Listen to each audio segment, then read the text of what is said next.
All right, so in this video, we're going to continue with the random walk. Excuse me. So we're going to continue with the random walk. So remember, for a unit process, for a unit root process, which is a very specific or special case of a random walk, it's an AR, autoregressive first order process, where y of t is equal to y t minus 1 plus our error term of t. So in this first order process, our beta 1 is equal to 1. And remember that our error is IID, mean 0 with constant variance. So it's a zero mean white noise process. So one way to kind of think about this is with stock prices. So let's look at log returns. So let's say a log return is the difference between stock price 1 minus the log of stock price 0. So the one that we start with. And let's just say it's a random number, so epsilon 1. So this is a first order difference, and this would be a log return. So this is a log return. We're saying it's just a random number. So now let's say in 2, so let's say 2 days from now, the the log return then would be the log of stock price 2 minus the log of stock price 1. This would be equal to our error term 2, and then so on. Let's go all the way to 3. Oops, forgot the other parentheses. Minus the log of 2.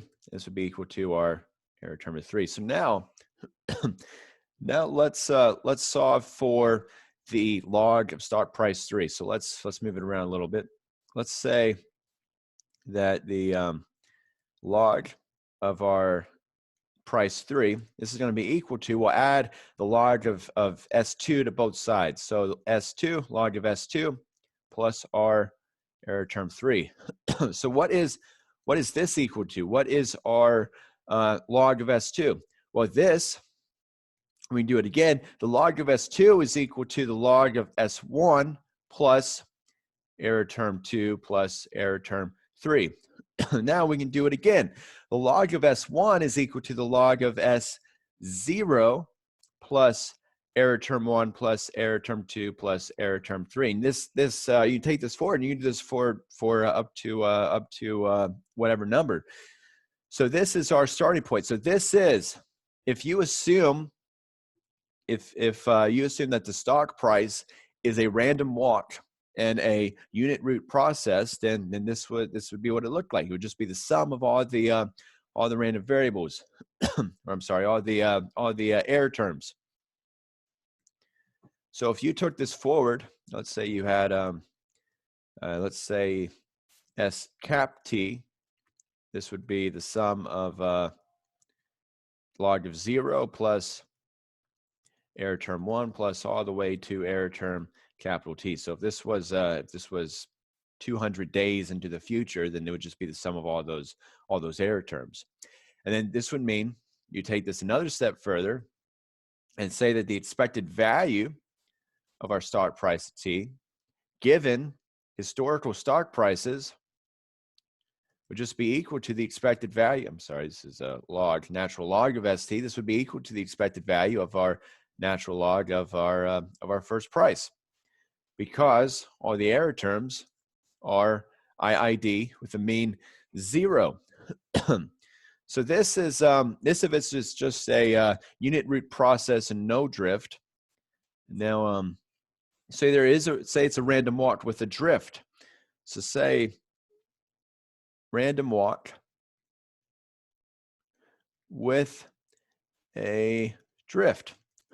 So what this would look like is, let's do returns this time. So let's say R for a log return. Let's say RT for a log return is going to be equal to drift plus, let's say it's still a unit root. So beta 1, or the coefficient for the lag, is just 1. So plus our previous return plus our error term. And again, it's the same thing. This is, so say, well, before we jump into that, let's say the error term and the first value, the initial value, so they satisfy the same properties of the previous random walk. So now the alpha, this is the drift, and it's a unit root. So it's a unit root with a drift. And then of course epsilon t is IID, means 0 with some variance, some constant variance. And the log return is equal to stock price today minus the stock price of yesterday, because it's a log return. So now let's apply it. Let's say let's apply. So let's say the drift is, this drift could be a mean if you're going to apply this to another model. But let's say you're going to apply this. Let's say t plus 1. This would be equal to, what? It would be equal to alpha plus r of t plus the error of t plus 1. What would this be equal to? This would be equal to alpha plus r of t minus 1 plus the error term of, so plus the error term of t. So this would mean that you would have 2 alphas plus r of t minus 1 plus error t plus our error of t plus 1. So it's going to be the sum. So this, the expected value for this, you're going to have, for every time you go back, you're going to have another drift. And because of this, the properties of log returns help this. So if you were going to do a random walk with a drift, and maybe you're trying to simulate stock prices, it's easier to do, and the math is a little bit simpler if you use log returns. So if you're going to simulate this, and I'll show you how to do this in the next video in Python.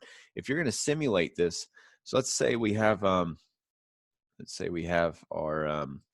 stock return, and it's equal. So this is our stock return model, and you have a drift, and then you have your error term. Or I'm sorry, let's say you have the previous error term plus the previous return plus the error term. If you're going to simulate this, typically how would you create this model, or how you would simulate stock prices using a random walk with a drift? You would say that the let's do log returns, so log prices. So we're going to have a process of log stock prices. We could say that the change in this, so let's do let's say RT is going to be equal to, for the drift, let's set it to the mean of our returns. So if this is daily returns, I'll write the arrow over here. If we're doing daily returns, then daily mean. If you see the model in most, I'll write out for daily value. So D subscript D for daily plus, remember you have your error term, but the error term is IID, means 0, and some variance. Let's whenever we do this, let's just set that equal to, in order to get a proportional value, let's set this equal to our let's do standard deviation. Remember that for variance, if I say variance of log returns, variance is going to be log returns squared. The units for variance is always squared. So if you're going to put this into the model, you want the square root of that. You want the standard deviation or the volatility. So this would be the volatility of our daily log return. And then we'll, let's do epsilon. This is going to be the part that we simulate. So this is this is if we're going to apply this in a stock price simulation. Maybe you're using it to price an option, or maybe you're using it for a value at risk of a portfolio, or something like that. So this is what you simulate. So if you're going to simulate stock prices, this is what you simulate. This is the value that you simulate. And then for this, what we just wrote, if you look in John Ho's text, or you look in look into or even the CFA text for the quantitative investment analysis, if you look at one of their models, they show it in terms of annual numbers. So if mu is annual mean, and let's say this is our annual standard deviation, then the model that you would typically see, is the change in our log prices, and this is still consistent with this. So the change in our log prices, the change in our log prices, so our log return is going to be equal to our annual mean multiplied by some factor, or delta t, to make it in the terms that we want. So if delta t was 1 over 252, then this would make it daily. And this is plus the square root, or I'm sorry, the standard deviation multiplied by the square root of delta t with the random number, or the error term. So the reason why you multiply by the square root of delta t. So this is what the model, if you're going to simulate stock prices, or you're doing with this type of process, this is what it typically looks like in a textbook. Different than how we drew it, but it's saying the same thing. We just have that delta t already included, because we're already looking at daily values. And if you're looking at daily returns, and you get your daily standard deviation and your daily mean, then you don't have to do anything to these values. You already have them. You've already estimated them.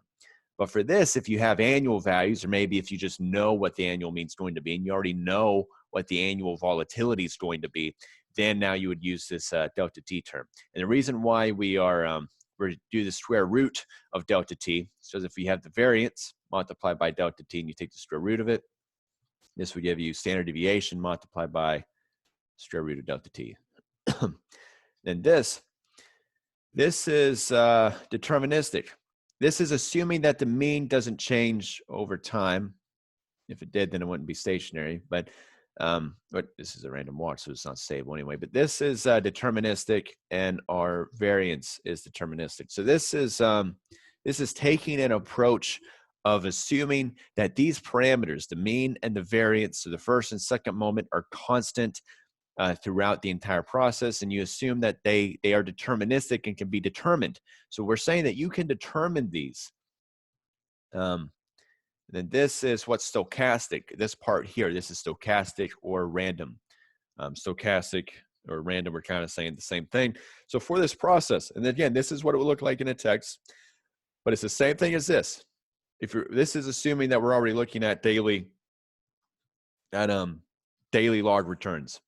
So if we're already looking at daily log returns, and you estimate the mean and you estimate the standard deviation, then now we already have this model. You don't have to do anything with delta t. But again, this is what it looks like in most textbooks. So just to be consistent, so you're not surprised or confused with anything.